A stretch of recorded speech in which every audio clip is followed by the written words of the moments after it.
Hey there, Boots Owen here. This is the back axle off an 8Freight cargo bike. Similar to this beast here. It's a single-sided axle. So on the left you've got the wheel hub, which is an Asilo or a Sturmey Archer 70mm single-sided hub. There's a shaft running through that, all the way through the center of this hub here, and then into here, the freewheel side. And we'll go up on the bench and have a look at it up here. So this is the axle, but it's a different axle and it's broken. It should be one straight piece like that, and I've removed one of the bearings and the spacer from the center. Has a little threaded, I think M5 going in each end. It might be M6 going in each end. So this side holds on the cassette. And the cassette has a hexagon, and I'm not sure if that's original or if that's been broached out somehow.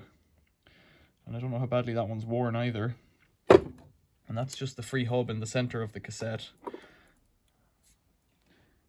Then you've got a bearing, then you've got a spacer, you've got another bearing, you've got a little spacer, which is just like a spacer washer.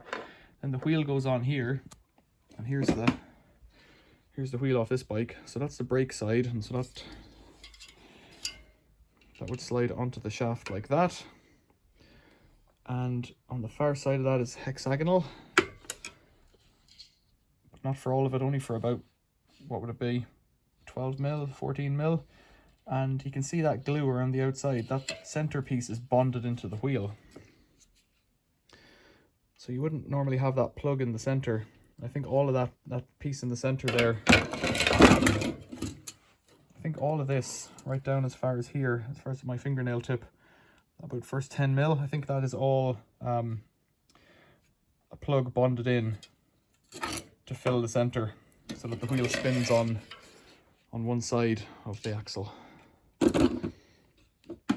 So the axle is solid. The axle's solid from the wheel all the way over to the free hub, and it just spins on the two bearings in the middle. So I want to take some measurements. This got a blast and it's clearly broken, and I want to make this as a record for myself about it. It's just a spare bearing over there. So we'll make some measurements now and we'll see what we can do. So let's try and take an overall length of this vernier. I don't know if it's long enough, but it might be. As you can see the shear here, it just failed. That's that.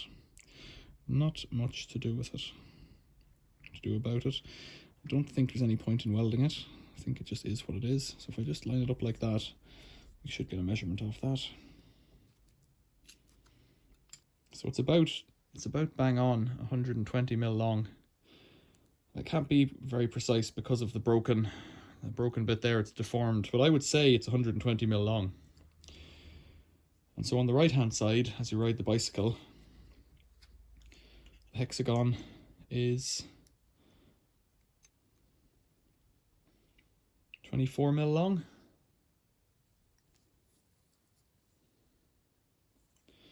On the other side, on the wheel side, hex is 12mm.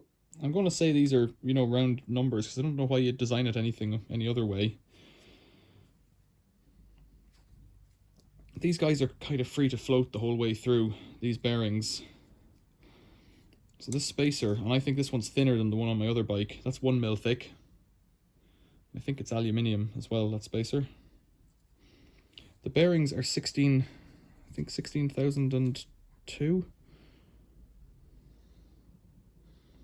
16,002 RS. They're just bearings. That one's got a bit of goo on it.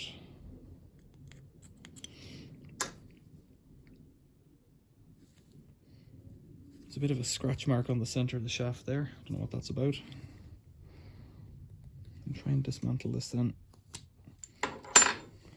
Give this one a clean. I think the two on the rear are the same and the two on the front are different. So they're not the same type of thing. I can't see anything on that side. Yeah, 16,002 RS. What do we have a brand on here? I don't know that these are branded. They might not be the originals. I've posted another video on fitting bearings to an 8Freight years ago on that orange bike. I bought a new bike recently and This is problem number 1. There's some kind of a number there. It might be just 16,000 again. Yeah, it's just 16,002 RS. So two bearings, 16,002 RS. Better get ordering them. The spacer is intact. Let's measure how wide it is. That's got more to do with the hub on the bike than anything. That is 30. Ooh, that's a bit more. I would say 37. I don't know that it makes that much difference as long. Oh, it's going a bit lower. It's a bit worn. It's 36 and 36.7, that kind of thing.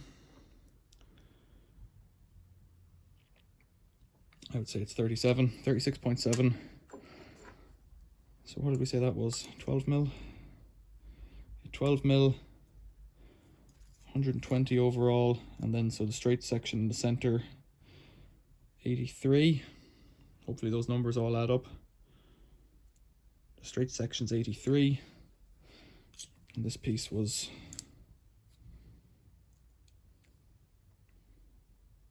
24, I think. It depends on where you measure it because it's bent. 24, 12, it doesn't quite add up to 120. But that's as good as we can do, I think. What are these, 5 or 6? M6s. 6 mil. So I have to get a new one of these made. I'm not sure what sort of steel it is. It is steel. It's magnetic, I believe. Oh, stainless steel. Okay. Tricky. So it must be different quality stuff. Ah, diameter, bar diameter, and faces. Bar diameter, 15 on the nose. 15 mil, and that'll tally with the sliding fit on the bearings, I'm guessing.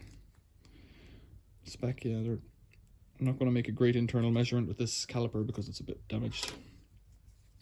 The internal side, so 15 mil, stainless, and the hexes will be less than that at, oh dear, 12.5, is it? 12.6, I would say, on those faces. That doesn't mean they're all the same. No, it's a bit looser. Yeah, around 12.5.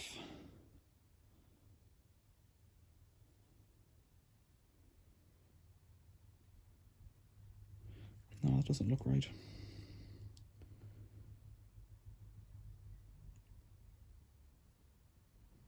12.6, between 12.5 and 12.6. How does the other end look? Now this is completely deformed because of how it fits. So at the root end, I would say 12.6, maybe 12.7. 12.7 is a ½ inch. Maybe that tallies with a brooch size or something. 12.7 at the worn end. Yeah, we're still around 12.7, so that tallies with a ½ inch. So you're mixing metric and imperial there, which is how you do it if you're working on things. So 15 mil stainless shaft. It shouldn't be too bad, but it's a milling machine operation that you've got to do that. And of course, I don't know that it actually matters if they're aligned either. Probably doesn't matter. I think that goes on like that, but it's all worn and bent. Yeah, I don't think it actually matters if the two faces, the two planes, the flats are in line. So what do we do? What do we do about this fellow? I don't know. Need to get another one made, I guess. I think you'd struggle to find one unless somebody has a broken one, and if they do, send me a message, send me an email. There's a contact link on the back page, on the about page, or the home page of my YouTube channel. Questions or comments, leave them below. This is just a measurement video. If you found that disappointing, well, maybe this will help you to build one yourself. All the measurements are there, I hope, and if they aren't, if I've forgotten something, tell me about it in the comments as well, because I can answer it, because this is on my bench. Questions or comments, leave them below. Thanks for watching. See you later.